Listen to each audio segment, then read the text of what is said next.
Hello, I'm looking at episode number 314, I believe, of the TEW 2020 Challenge run.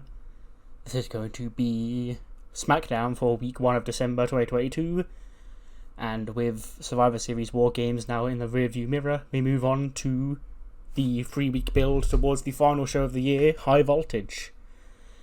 The third High Voltage is going to be a SmackDown branded pay-per-view. I think it's been Raw the last 2 years, so yeah, give SmackDown the love, and yeah. But we have a lot of things to get off our chest here tonight, including, I believe the already announced matches are Cesaro and Warden against Drew Gulak and Only Lorcan. We have Adam Cole against Matt Riddle, we have the in-ring debut of Damon Kemp, and we have La French Connection against the Limit Breakers. And a whole lot more to be announced tonight on the show. Without any more further ado, though, let's jump straight into the show. Roman Reigns, the tribal chief, opens up tonight's show, and he's obviously in a mixed mood, because he's never happy, you know, it's just him as well. No Usos, no Jacob Fatu. And he comes out, he's carrying a bag with him, like a little sack. And he says, "Acknowledge me." He goes, "So, I know what you're thinking, Roman. Tribal chief, my tribal chief. Where's your bloodline? And don't you worry about them. You know, they're off. They're still resting after War Games. We won a war with Seth Rollins and Solo and those other 3 Revolution, they call themselves. But they all of them, got smashed at Survivor Series. Now, I'd be mistaken if I left all the credit on my shoulders. Because, of course, there's somebody else that I do have to thank. And that is Seth Rollins. You see, if Seth, he was so focused, he was so overconfident going into that match, he said, "Hey, I can't lose to Roman Reigns. There's no way my team is losing to the Bloodline." Well, now you know, Seth, you and my cousin that you stole off me, and your other 3 that you can pay off all you want, but that doesn't make you family, Seth. That doesn't make you as strong as my bloodline. And now, maybe you learned your lesson. But nah, this ain't over yet, Seth. You see, my victory over you inside War Games, that's not the end of it all until I take back my WWE Championship that I never had my rematch for. So, Seth, you're keeping it nice and comfy. Because, what do you say? Just under 2 weeks, just over 2 weeks' time. 3 weeks away, High Voltage, you know, Seth, that show. Last year, you made your big return. You confronted the tribal chief. How about 1 year later on, Seth? Me and you one-on-one for the last time. But we can't just do, you know, a singles match between the tribal chief and Seth Rollins one-on-one yet again. No, sir. So I spoke to Pearce, and Pearce agreed that my victory inside War Games, me as my captain, the leader of my bloodline, scoring that victory for my team, I'll pick the stipulation of our match at High Voltage, Chef. And you see, Seth, there's a lot of things I contemplated. Do I want to lock us together inside a steel cage? Do I want to lock us inside Hell in a Cell? Maybe a TLC, you know, the first ever match we were a part of as the Shield. But it's none of those things, Seth. Because you see, you're stuck on one point of my past, one thing that you keep trying to get into my head. And that's that you and I, we're always going to be linked. We're always going to be tied together in people's minds. So, why wait? Why make these people think that we're going to be chained together? Why not actually chain us together, Seth. He grabs it, he goes into the bag he's carrying, and he grabs a dog collar and he puts it around his neck. And he sort of just holds the other end of it and he goes, Seth, you want to call me the big dog? Well, I'll make you my bitch. And he just drops the other end of the dog collar on the floor and then drops the mic and walks out. So, a segment I've literally had planned for like since the Punk promo, you know? So like 9 months, 8 months, 10 months, somewhere in that range. Since Punk announced the dog collar match with MJF, I knew that I wanted this to be the stipulation for the blow-off match between Roman and Seth at this pay-per-view. Big dog collar, you know, all that stuff. But so then, of course, AEW go and announce a dog collar match to try and steal my thunder, to make it look like I'm just being reactionary. No, I've planned this for for as long as the CM Punk MJF promo has existed. And it's finally time. The main event of High Voltage is set. The last pay-per-view of the year will be main evented. Roman Reigns and Seth Rollins tied together with a dog collar for the WWE Championship at the 3rd annual High Voltage event. We then see Adam Pearce and then Damage Control storm in. They don't knock or anything, they storm in because they're still pissed off. You know? Goes, Pearce, is this some kind of joke? And he goes, yeah, it is. You storming into my office is a joke, Bayley. What do you want? She goes, I see you've made this pretty little #1 contenders match tonight. You know, Asuka, Utami, and Shotzi, what's that all about? And Pearce's like, well, you see, so I don't know how to explain this to you simpler, Bayley, so I'm going to have to dumb it down for you, I guess. Kairi is the SmackDown Women's Champion. AJ, she's not here tonight. And Shotzi, Utami, and Asuka all also won at Survivor Series, something you did not do. In fact, all 5 of the other members of the team won over your team. Bayley goes, you better watch your mouth, Pearce. Did you not see what we did on Raw? Did you not see what we did to those J-Flow idiots? He goes, I did, Bayley. Yes, it's okay. But you have to understand, you can't just take championship opportunities. Okay? Asuka, Utami, and Shotzi earned them more than you did, so therefore they're wrestling in the triple threat tonight, not you. And he goes, well, how many more of your women have I got to attack before this, you know? Before you give us what we deserve, Pearce? With J-Flow on Monday, it was Candace last week. Who's it going to be next, Pearce, huh? And he goes, no one, hopefully. Yeah, and she goes, yeah, hopefully. 86 raid opening match. Cesaro and Warden in a tag team match, teaming together against Oney Lorcan and Drew Gulak, and they can coexist apparently, but I imagine not very well, because Wardlow would hit the power bombs on Oney, and then when he goes for the last power bomb, Cesaro would tag himself in and hit the neutralizer for the win. 1-2-3 into 12:31. 80 for Warden, 85 for Cesaro, 81 for Gulak, and a 76 for Oney. And yeah, a big win for, I guess, the champion and his challenger for the US title. But then, after the match, Cesaro grabs a mic. He's like, whoa, big man, stop.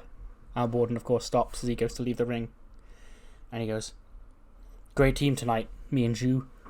You know, I'll see the reason why I was so game for this tag team match is I want to sit here firsthand and see what I'm dealing with. Because you see, I was sat back there and I was watching you powerbomb man after powerbomb man after powerbomb man. And I thought, he's one note. This guy's not all that. The only reason he's undefeated is because nobody had sussed him out, and I thought I was going to be that first. And after seeing you firsthand, you are very impressive in the ring. You're more than just a big powerhouse. You can do all sorts of other great feats of athleticism in this ring. But I can do more. Not only can I out-wrestle you, I'm stronger than you.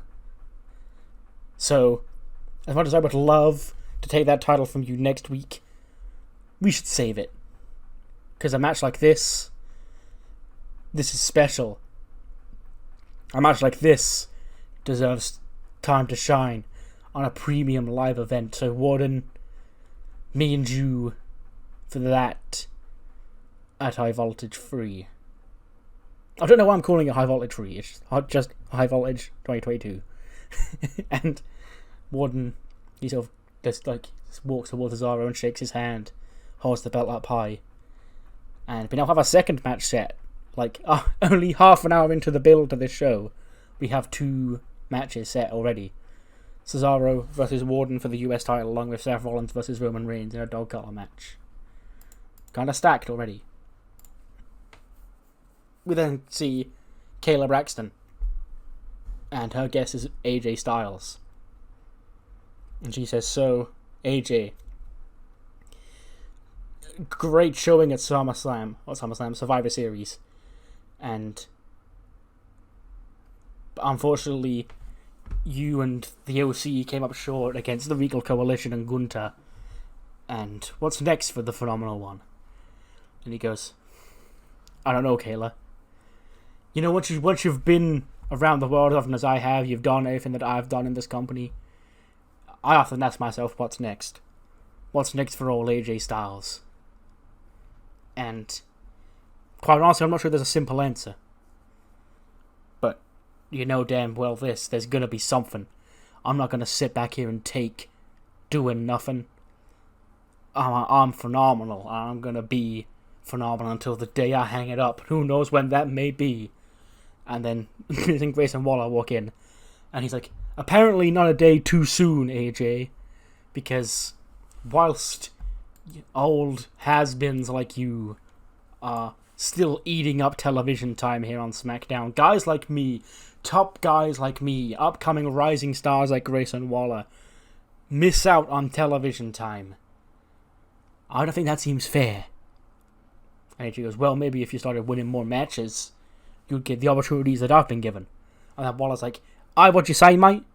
The only reason I've not been winning matches as a late is because of the Miz.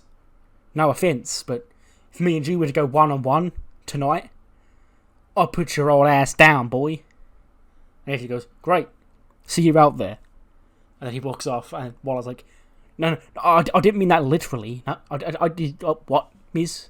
And he goes, sorry, kid. So, AJ and Grayson Waller later on tonight in a singles match. But before that, we get a promo from Buster, Nebo, and Rufus talking about War Games. And Buster, of course, is the promo guy here, and he goes, well, wouldn't you know it? The Revolution went to war in their first match as a part of WWE in the main event of Survivor Series. How many of you can say that? Because I'm betting a bet there's not many of you. And sure, well, we know to score the victory that we wanted to score, and that's because of an old friend of mine, Mr. Cody Rhodes, coming in and taking our spotlight away from us, but that doesn't beat us down, because we don't look at that as a defeat. We just didn't pick up the victory. Seth Rollins, the guy who paid us all that money to be in that match, he let us down. So now, without that burden on our shoulder, having to ride the coattails of a loser like that, we're going to forge our own path. And then I hear an old friend, I hear an old adversary, LA Knight, run in his mouth. Let me hear some here, boy. The guy you used to know that is now Buster Gates, he may have sat back during our old time together and taken that shit, but he's not going to take it anymore. Now Nebo's here, now Rufus is here, now I'm here. LA Knight, you okay? And you got your little friend Cameron Grimes who wants to help you along. I say take him. Go find somebody else. And next week we make our trio's debut here on SmackDown, taking on you three idiots. Deal with that, and the Revolution will finally be televised. 89. I knew this one would bang, but 89's fine. Yep. The first match in a couple of months for Adam Cole. He beats Matt Riddle with the deadly flying crossbody in 17 minutes 16 seconds. And yeah, Adam Cole scores an 87. Matt Riddle scores a 93. Match gets the crowd buzzing. And yeah, Adam Cole picks up the win here on SmackDown over a very game Matt Riddle. Gets a 93. Matt should have got a 90 because that evens out at 90, but oh well, I'm not going to complain. After the match, though, Adam Cole and the rest of the Paragon are attacking Riddle. Hit Rose music hits, out comes Top Dollar, Shanky, and B-Fab. But of course, they are still outnumbered. And eventually, the Paragon regain control. And the crowd's on their feet waiting for Swerve to run out. And even the odds finally. But he never shows. And Adam Cole lays out Riddle with the last shot yet again. As Riddle, Top Dollar, and Ashanti lay there at the feet of the Paragon. After yet another impressive night for them. We then see Hams in the back. She's still on edge because Morgan's still not back. And Fallon goes, "Still not heard from your friend?" She goes, "No! I'm getting stressed." She goes, "Okay, well, relax, okay." So, I hear there's a fatal 4-way tag team match later on tonight. It's going to be Toxic Attraction against Katana and Kaden, against Anne-Marie and Kelsey, against you and Morgan for the right to challenge for the tag titles next on Heat next Monday. But since Morgan's not here, I'll have to stand in her place. And Hammy goes, "You're not my partner, you're not my friend." And she goes, "Yes, I know, but we'll find her afterwards. But for now, we need to help you get this championship match and help you, get prepared to find your friend. Because you don't know who's or where she is, Hammy." And Hammy's like, You're right. And then Fallon's like, "Look, we'll find her together, okay? She'll be okay. But for now, you got me." So I guess Fallon is the stand-in Morgan for the tag match later on tonight. We then cut to the ring. MVPs, they goes, "Ladies and gentlemen, shut your dumbasses up." So here's the thing. Last week, at the den of the Hurt Business was once again booming. Primetime Ronnie Hughes in the form of his life. The almighty Bobby Lashley in the form of his life. And now we come to the ring here. To you people. To bring you the next top star here in WWE. The newest recruit of the Hurt Business. Our lethal weapon himself. Damon Kemp. And out he comes. And he's got his black and gold singlet on. So he can look swaggy in his Hurt Business gear. And he makes his in-ring debut. Gets a 29 against Gabriel Phelps. Who is Alan Angels, of course. If you can't tell. And yeah, Kemp just beats him quickly. 49 for Kemp. That's actually pretty good. I think he's got 20 odd pops. So 49 is actually not bad overall rating for him to be scoring. 26 for Gabriel Phelps. And yeah, MVP did good work. They don't have great chemistry, but they don't have bad chemistry either, so that's fine. I'll live with that. But yes, Damon Kemp with a big win here on his SmackDown debut. We then cut to the back with Kayla was with LA Knight. And she goes, "My guess at this time is LA Knight." Now LA Knight, I am sure you heard it earlier on, that Buster and the Rever, and then LA Knight takes the mic off her and he goes, "Let me talk to you, Kayla. You're coming here asking LA Knight questions. Like, oh, LA Knight, did you hear what the Revolution had to say?" "Hell yeah, I heard what those bitch asses had to say. They said that now their job done is being Seth Rollins' ass kisses is done. They're going to come step to the $1 million megastar. They're going to step to LA Knight. The man they tried to make their name off of on their first day in this company, wearing those damn masks because they were too damn ashamed to show their face because they knew if they exposed their face, they'd be getting an ass whooping courtesy of LA Knight. Yeah. So you say, Kayla Braxton, what they told me earlier on, Cameron Grimes, he wants to be in the shadow of the $1 million megastar. I can't fault that. If I wasn't me, I want to be my partner too. But now we need a third man. Count them 1, 2, 3, Kayla Braxton. And there's another man out there that old LA Knight is on a good association business with. And that's the man who stepped in as the member of the OC at Survivor Series. That's Santos Escobar.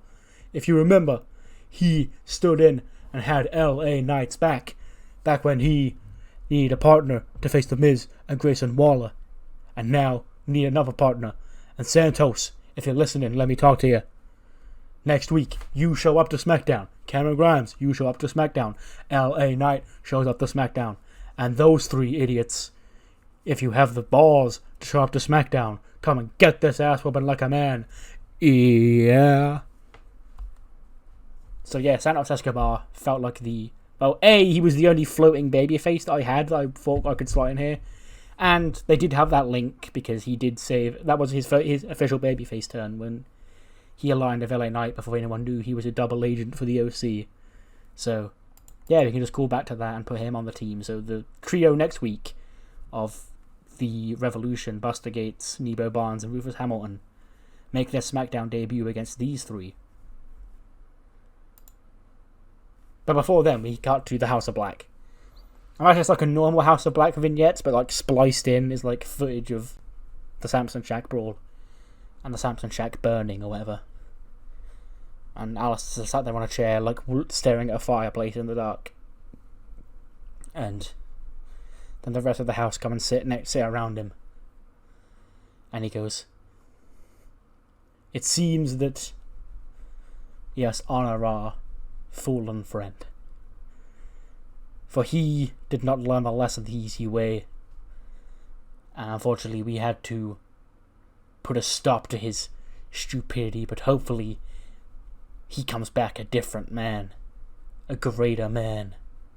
And the man we were looking to make him. But for now, that's done. But there are many, many, many more sicknesses running around out there. And it's our job to cure this company of them all. You don't know where, you don't know when, but we're always watching. And we're coming to fix everything." 72, that's not bad for a La French Connection match. Because they've been having matches with top tag teams and losing, but that's been helping them out because they've been getting good matches and getting more over and probably better in skills by having them. But yes, it is the Limit Breakers, Keith Lee and Braun Breaker, who pick up the win. Braun pins Idris with the Gorilla Press Power Slam because I'm not having him do a spear as a finisher because no. 78 for Braun, 82 for Keith, 42 for Malik, and a 47 for Idris Inoue. And yeah, just a win for... It goes 11-29. I can't say quick win, but nice win, I guess, for Keith and Braun as they continue to gel as a team. Which then cuts to Kayla with Gargano and Ciampa. And she says, "After that performance, how can you deny giving the Limit Breakers a shot at the SmackDown Tag Team Championships?" Gargano goes, "You know what, Kayla? I'm not sure if you can.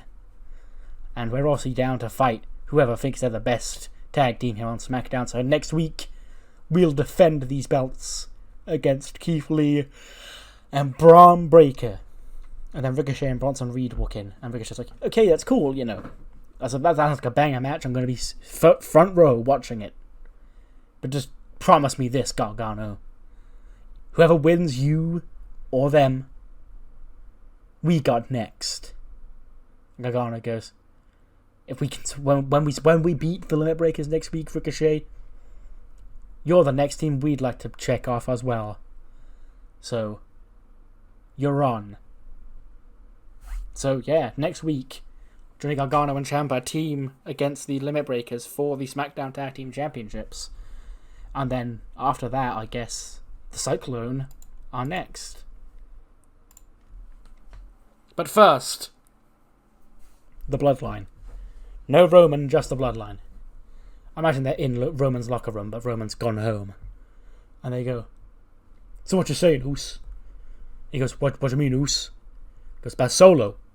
You know, he's with Seth Rollins now. And while Jacob here didn't seem to mind too much about, you know, attacking his cuz, that ain't ideally the strategy we want to use going forward." And Jay's like, "Solo's his own man, Jimmy. You know, for all the... You heard him what he said, 20 years he never even saw the tribal chief. But because we have loyalty to the tribal chief, doesn't mean that Solo's a bad man. He's my baby brother. And then Jacob Fatu stands up and he goes, I think anybody that would associate with Seth Rollins needs to be stopped. Whether that be Solo, or either of you, or anybody, or even the tribal chief himself. Because of what he did to this family, the tensions he caused in this family, the rift he caused in this family, can never be forgotten. And Jay goes, I see what you mean, but I think you're cutting straight to the head. First we gotta deal with those other clowns. We gotta deal with that Buster, that Nebo, that Rufus. How dare they step into Bloodline business? Oos. So yeah, some stories, like 2 different stories emerging. One about how they want revenge on the Revolution guys, and one about Solo, because they don't really want to beat up Solo. We then get quick videos from every team in this upcoming 4-way tag match about why they believe they're going to be the ones to get the next title opportunity. Toxic Attraction, yeah, they've had so many chances screwed, I guess. Kane and Katana thinks it's finally time for them to take that step up. Obviously, Kelsey and Anne-Marie have just changed attitude completely. And then Hams and Fallon, thrown together, but believe that they have what it takes. And it is that team who ends up losing. But the game says elimination, it's not elimination. But it is Anne-Marie and Kelsey who pick up the win, with Kelsey pinning Fallon Henley, because I imagine when Hams is in control or whatever, like, the lights flicker on and off, and we hear evil laughter or whatever. And yeah, that results in Fallon getting pinned by Kelsey Cook. So, we're now confirmed for Heat, it will be 2 members of J-Flow, whoever they may be, defending against the new and improved double trouble of Anne-Marie Porter and Kelsey Cook. 63 for Kelsey, 60 for Anne-Marie, 71 for Katana, 47 for Caden, 50 for Hams, 35 for Fallon, 58 for JC, and a 66 for Gigi. Yeah, that's 54 is okay, because there's a mixture of unimportant and, I think, recognisable people in here. So, it's fine. I'll take 54. Anne-Marie Porter was visibly angry after the match, upset that Fallon Henley almost injured her botch. Okay, noted, William Regal. Cheers, boss. Anyway, who could possibly be angry when this next man pops up on your screen? He says, hello, everybody. In case you aren't aware, my name is Anthony Nese. I imagine this is a pre-recorded promo in like an office. An office room, yeah. Like a boardroom. He says, and I am the head of the Nese business to change the face of cruiserweight wrestling. So now, we've had quite a successful week here in the business. Survivor Series, we got that W, as the kids say. Myself, I don't want to toot my own horn, but I did survive until the very end alongside our top boy Dom over here. And then Dominic's over just like douchebagly waves. And Nisa's like, well, which gave me an idea. Dominic's performance was so impressive, he pinned the Cruiserweight champion, Wes Lee, on the show. Which means I believe he should be next in line for a shot at the Cruiserweight Championship. How about 2 weeks' time on Heat? That'll be week 3, December. Wes Lee defends the Cruiserweight Championship against our friend Dominic Mysterio. And when he wins, our niece business invasion of WWE and its Cruiserweight division will be complete. And we'll mold the next Rey Mysterio into the newest face of Cruiserweight wrestling. We then get a quick video with the Real Coalition, the SmackDown branch. Grizzled Young Vets were at Survivor Series, so I guess they're still kind of like, we fucking won. And Regal is gassing the rest up, they're doing their fighting shit or whatever. And yeah, just a way to keep the SmackDown branch on TV because I had time to fill. So yeah, nice little promo from Regal. 79 is good for this. Grayson Waller and AJ Styles goes 9 minutes 30 seconds, and it is AJ who picks up the win because AJ's been eating a lot of shit since he came back because I immediately put him in the feud with Gunter and the Regal guys who I wanted to win. So both him and Finn have taken like a lot of beatings recently. So just a quick rebound win here. He gets an 81, Waller gets a 65. And after the mic, he grabs the mic and he goes, "And that right there, kids, is phenomenal." Now, I know what you're saying, AJ have been doing such a great time of luck lately. Well, make no mistake about it. I am phenomenal, I am imperishable, I am indestructible, and you can't keep me down, because I'm going to keep getting back up. And you've known that for 6 years, going on 7 now. So why stop now?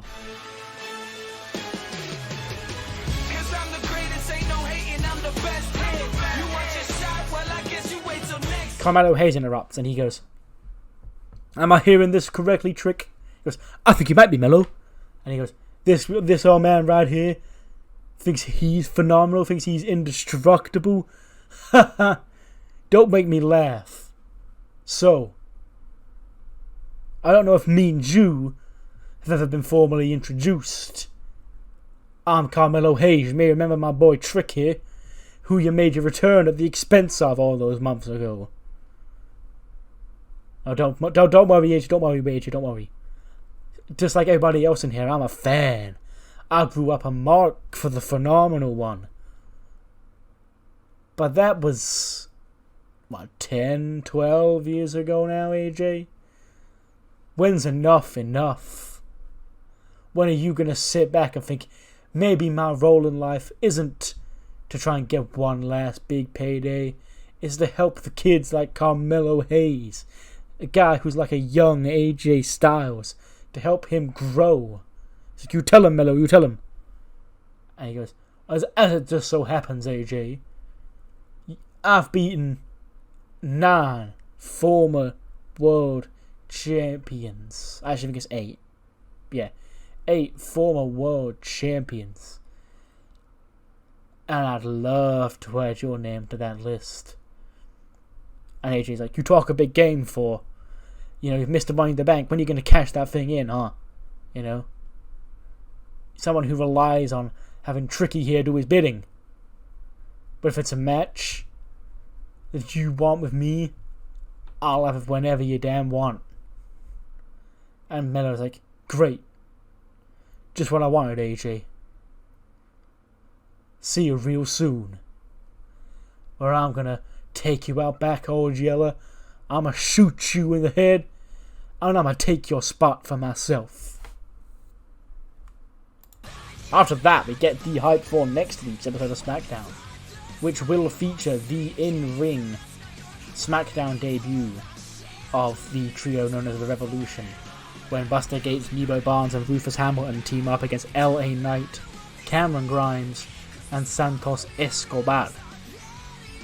We will then also have a singles match when Top Dollar of Hit Row takes on Paragon's Bobby Roode in singles action. And then of course, how could I forget, for the SmackDown Tag Team Championships, DIY, Johnny Gargano and Ciampa once again defending their titles against the Limit Breakers, Braun Breaker and Keith Lee, on next week's big episode of the Blue Brand. But that's next week. In just over 2 weeks' time, we have High Voltage, and we already have 2 major matches announced for that show. And that's in the opening segment of tonight's show. The main event of the evening will see WWE Champion Seth Rollins defend the championship against Roman Reigns. One last one-on-one clash between the two in a dog collar match. We then also have the undefeated, so far undisputed, United States Champion Warden defending his championship against quite possibly a man who can out-wrestle and maybe even outstrength him, that being Cesaro. 89 rated main event. Shotzi was hard carried in this, apparently, but it's fine. The match delivered. It is Asuka who picks up the win. She pins Shotzi. Apparently also admits her with the Asuka lock, one or the other. And it'll be Asuka once again challenging Kairi Sane for the SmackDown Women's Championship at High Voltage. 92 for Asuka, 71 for Shotzi, 86 for Utami. And then I imagine Shotzi and Utami sort of just vanish from the shot as Kairi and Asuka get in the ring and face off with each other. Damage Control run out and jump the two of them. And then one of their other more recent enemies, Candice LeRae, runs out from the back to try and even the odds. And chases off Damage Control. And probably follows them through the crowd. And then Asuka and Kairi get back to their feet as the show is off the air. It gets a 90. That's a good episode of SmackDown. But until then, we have Velocity to get through, which I think will have the semi-final, at least the first one, of the Cruiserweight Trios Championship Tournament. We open up Velocity with a quick backstage segment between Zelina and RJ. And basically RJ just making an announcement of Zelina, like, standing next to him smiling. Basically she's just told him what to say.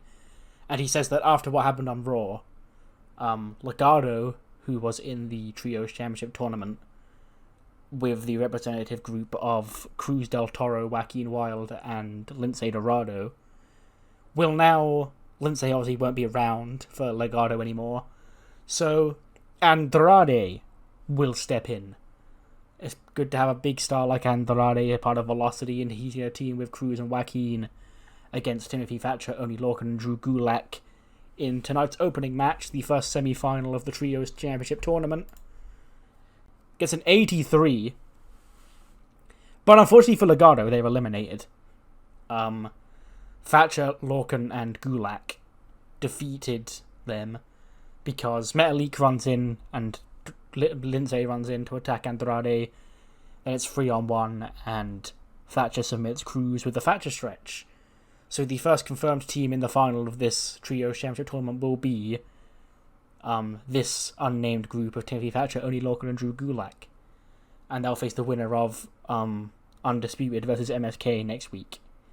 And then I think I'll have the finals be at High Voltage, actually, because I've just realised that would line up perfectly, because the week after that, on Heat, week 3, is Dominic versus Wes Lee for the belt. So then, the next night can be the pay-per-view with, 86 for Andrade, 78 for Joaquin, 74 for Cruz and Oney, 83 for Gulak, and 81 for Thatcher. So these two did lose on SmackDown this week, but a rebound win here in this tournament is alright. We then cut to the ring, where Kayla Braxton is going to interview Zachary Ben-Shahar, Gregor Ferguson, and Sid Cottrell. We'll get to him in a minute. And they come out, and she goes, obviously, boys, tough luck in this tournament. And Zachary sort of gives her an evil look. He goes, tough luck? What do you mean, tough luck? And he sort of looks her up and down. He goes, actually, never mind. I'm going to let you off because, you're kind of a baddie. But what the thing is, how we feel about not winning this tournament, babes. It's because we were screwed out. Because we were stuck with a partner who didn't know what he was doing, but fear not. Because there's just as many of the lads going around, babe. And you can have a bit of every single one of us to yourself if you really fancy it. And she's like, I'm good, thanks. And then Zachary Ben-Shahar, I imagine he's chewing gum or whatever. It's like, are you sure you don't fancy it? I think you're really missing out. Then out come the Pirates. And Ari Sterling's like, Yarg, leave the lassie alone. And Zachary Ben-Shahar's like, who invited this idiot? And they will start laughing at him. And he goes, don't you besmirch the name of Ari Sterling, you landlubber. Me and you fight right now. And Zachary Ben-Shahar's like, okay. So, Sid Cottrell has replaced Lennox Duncan in the Lady Killers. Lennox Duncan was a regen. He wasn't doing very good. And he had, I think, drug problems. And he flagged up. And, like I said, can you stop doing these drugs, please? And he was like, no, I don't think I will. So I fired him, because he wasn't worth keeping around for the hassle. And instead, Sid Cottrell, who is an actual wrestler, Kelly Six, will step in as the third member of the Love Island crew. And yeah, Zachary Ben-Shahar is up against R.E. Sterling right now. It gets a 74, and it is Zachary Ben-Shahar who picks up the win. He submits R.E. with the champagne super knee bar. So sometimes the scoundrels do pick up a win. Here's a match. Evan Bourne is teaming with Gabriel Phelps, who we saw on SmackDown. You know, Alan Angels. Against these two gentlemen, a team known as Terminal Velocity. Ty and Toby Marley are their names. And it says here, Ty Marley pinned Evan Bourne. What I imagine is the story is Gabriel Phelps is a heel, and Evan Bourne is a face veteran, and he walks out on Evan Bourne, and then Ty and Toby beat Evan Bourne, but Evan Bourne is like, hey, I kind of like these kids, and like raises their hand after the match. Because in other universes, they will also have had a link before, so. Then the main event, the face of the Nice business, and the soon-to-be future face of Cruiserweight Wrestling per Mr. Nice himself, Dominic Mysterio, defeats Nathan Frazer. 72 for Dom, 53 for Nathan Frazer, and I imagine some Anthony Nice shenanigans would be at play here, because I don't want Dominic really being anybody clean at this point, if I'm honest. But yeah, the show gets a 73. That's actually not a bad episode of Velocity. But yes, what matters more is what you thought of this, and mainly SmackDown. So do let me know what you thought in the comments below, and I'll see you next time for Week 2's Raw show. See you then.